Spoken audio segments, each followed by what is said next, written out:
경자는 사람들의 마음을 읽어보는 코너 호모 이코노미쿠스입니다. 돈이다. 돈! 돈이라고!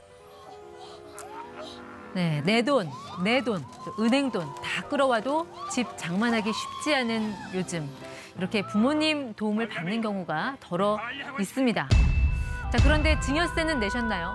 또 차용증은 쓰셨는지요? 부모 자식 간의 거래라고 어물쩍 넘기려다간 큰 코 다칠 수 있습니다. 알아두면 쏠쏠한 부동산 세무 상식, 고경남 세무사 함께하겠습니다. 네, 세무사님 안녕하세요. 네, 안녕하세요. 요즘 뭐 부동산 관련 세금 워낙 복잡해서 네. 양도세 포기한 세무사에서 뭐 양포세 뭐 이런 말도 있는데 뭐 설마 양포세는 아니시겠죠? 저는 아닙니다.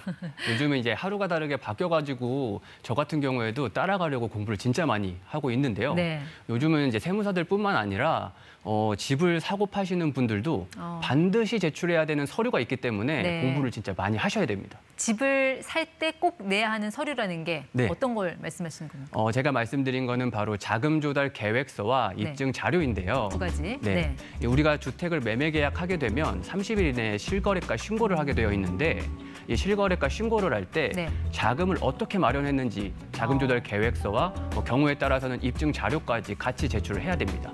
입증 자료라는 거는 그러니까 뭐 영혼을 끌어모아서 부동산 샀으면 그 네. 끌어모은 과정까지 출처까지 다 공개해라. 네. 이렇게 보면 되는 거예요? 네, 맞게 말씀을 해주셨는데요. 그 과정을 뒷받침해 줄 수 있는 구체적인 근거 자료다라고 보셔야 됩니다. 이제 자금 조달 방식에는 두 가지가 있는데 네. 자기자금하고 차입금이 있습니다.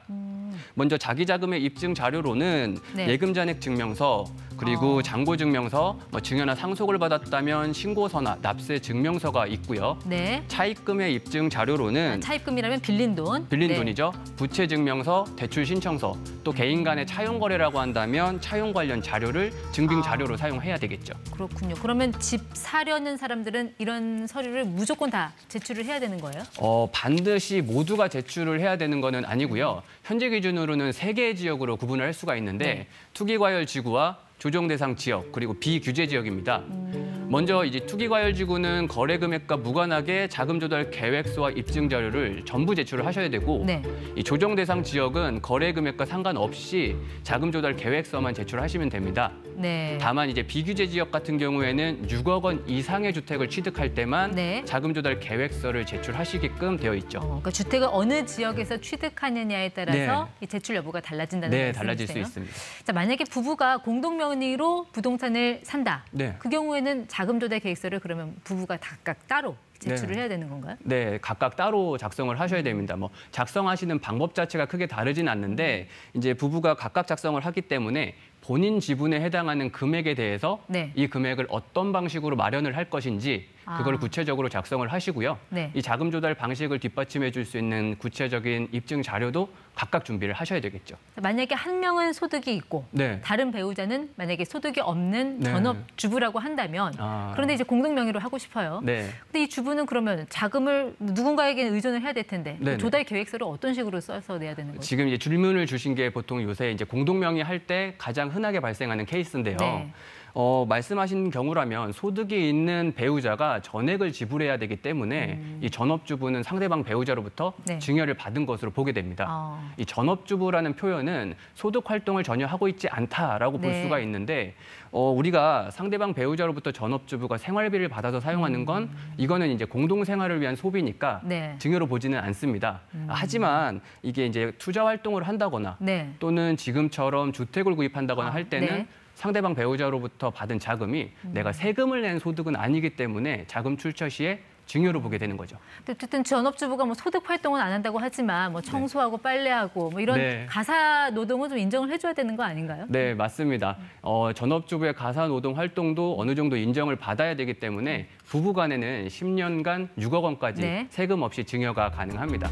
따라서 이제 취득하는 지분에 해당하는 금액이 네. 6억 원을 넘지 않는다면 예. 증여세가 발생하지 않을 거고요. 만약에 6억 원을 초과한다면 이 초과하는 부분에 대해서만 증여세를 납부하시면 됩니다. 네. 근데 요즘같이 하루가 다르게 가격이 오르는 이 부동산을 네. 이렇게 찔끔찔끔 오르는 내 월급만으로 감당할 수 있는 사람 참 몇이나 되겠어요. 결국은 부모님한테 손을 벌릴 수밖에 없는 그런 상황이 그렇죠. 발생할 수도 있는데 네. 이렇게 부모 자식 간에 거래할 때는 네. 그 자금 조달 계획서라는 거를 뭐 어떻게 제출을 해야 되는 건가요? 뭐 이제 자금 조달 계획서는 있는 그대로 작성을 하시고 이 뒷받침해 줄 수 있는 근거 자료가 중요한데요. 네. 이때 부모님한테 빌린 돈에는 뭐 자료로 차용증이나 금전대차 계약서를 보통 사용을 합니다. 이제 그 금전대차 계약서나 차용증 같은 경우는 구체적으로 네. 작성을 하셔야 되는데 화면에 보이시는 금전대차 계약서를 보시면 먼저 그 빌려주는 사람과 빌리는 사람의 인적 사항이 인적 사항? 우선적으로 네. 들어가야 될 거고요. 다음은 금액. 얼마를 빌리는지 네. 이 금액에 대한 내용이 들어가야 될 거고요. 다음은 이자율. 몇 %로 할 것인지에 네. 대한 내용이 들어가고 다음은 원금과 이자를 언제 어떤 방식으로 상환을 할 것인지에 대한 내용을 구체적으로 포함한다라고 보시면 됩니다. 그러니까 제3자한테 돈을 빌릴 때처럼 생각하고 쓰면 되는 거네요. 네, 그렇죠.